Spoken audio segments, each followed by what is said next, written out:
It is indeed true that we hang the petty thieves and appoint the great ones to public office of governance. Coming up,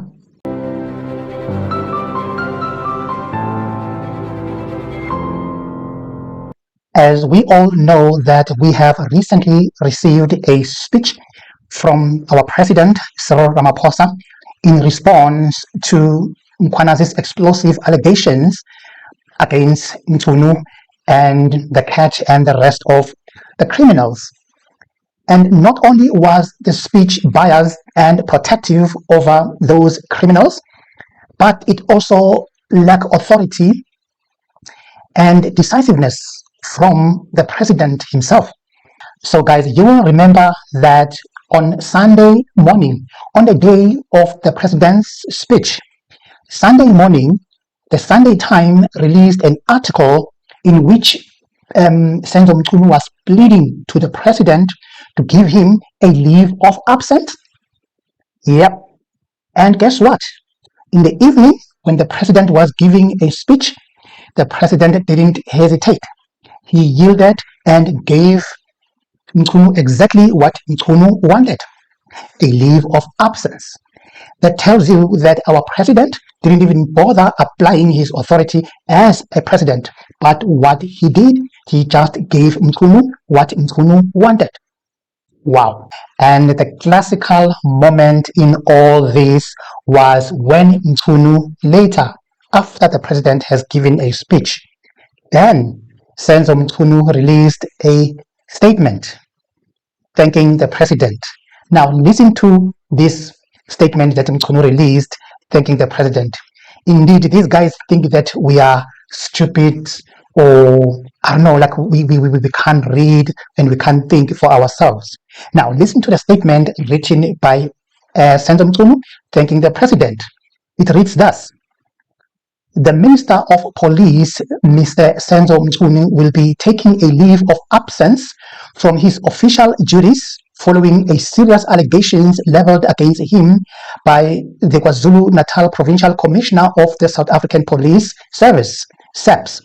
This decision comes in light of the announcement by His Excellency President Cyril Ramaphosa that a judicial commission of inquiry to be chaired by Acting Deputy Chief Justice Mwiseli Madlanga will be established. Minister Mchunu has welcomed, wow, listen to that. Just listen to that. Minister Mchunu has welcomed the decision and expressed his full support for the process. The decision? Wow. Then he continues to say, I welcome and respect the President's decision and pledge my commitment to the process. Honor and integrity are the virtues I personally subscribe to and which we all need to make efforts to uphold. Yo, wow, guys. I stand ready to respond to the accusations against me and account to the citizens of the public fully and honestly so. Wow, guys. That is Senzo Mchunu for you. You can tell, guys, that these guys are buddies. You scratch my back, I scratch yours. Why I'm saying that? You remember, some of you guys, that Senzo Mchunu was very instrumental in defending the president when the president was facing the Palapala case and the Palapala issue. So Senzo was one of those people who were very instrumental in defending the president. Scratch my back, I'll scratch yours. These are buddies, guys. Now that we can see how these two people, Senzo Mchunu and Cyril Ramaphosa, are all buddies, doing each other's favors, scratching each other's backs at the expense of the country, the people of South Africa. Now, do you think in your mind that Cyril will ever fire Minister Senzo Mchunu? I don't think so. And remember, guys, also the proximity of Senzo Mchunu with that cartel kingpin, that criminal cartel kingpin called Vusimuzi, the cat Matlala. Now, if you thought that was scary, what scares me even more, guys, is the close proximity between Matlala and our president. So let me first give you an update. South Africa, we need to talk about what's unfolding in Gauteng right now, because it sounds like something out of a crime thriller, but it's real life. A hit on a beloved TV actress, WhatsApp messages between a businessman, an alleged hitman, and a trial of corruption that goes deeper than you think.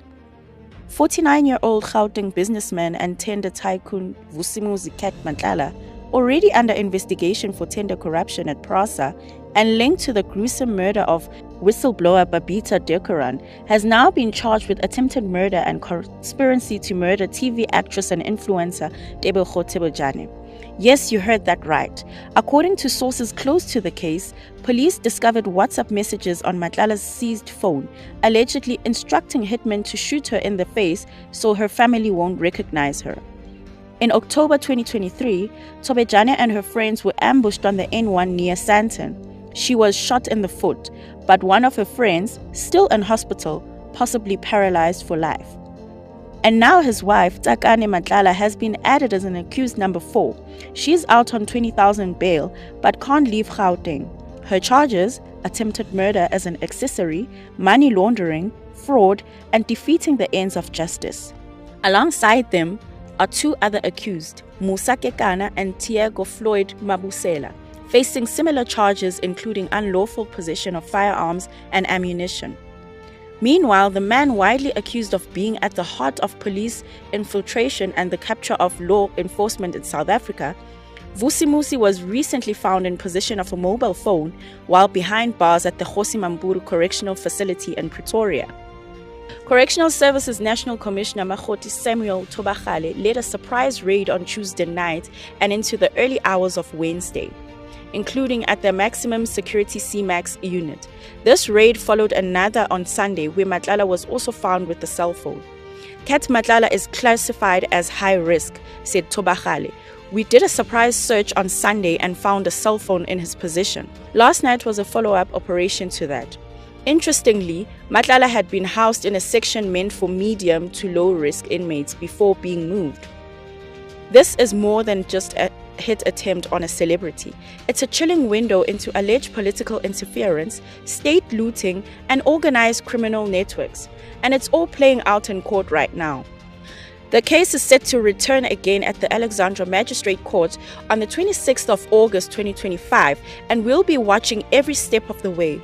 Oh, not to mention that Matlala's wife, I think it's Takane Matlala, drives around doing her errands with blue lights. Yep, blue lights. Now that scares the daylight out of me, if you ask me, guys. Because they have been spotted, our president, Cyril Ramaphosa, and Vusimuzi, the cat of Matlala, together in several occasions. One of which is this one. There is the cat over there with our president, Cyril Ramaphosa. Now, that freaks me out big time, because the question in everyone's mind is, how deep is that proximity? How deep is that friendship that we see there? And it is true. Our country is ultimately becoming a mafia state. What do you think? Let me hear your comment below. And of course, if you are coming for the first time, don't forget to like, share, and subscribe. And of course, hashtag hands off Mkwanazi.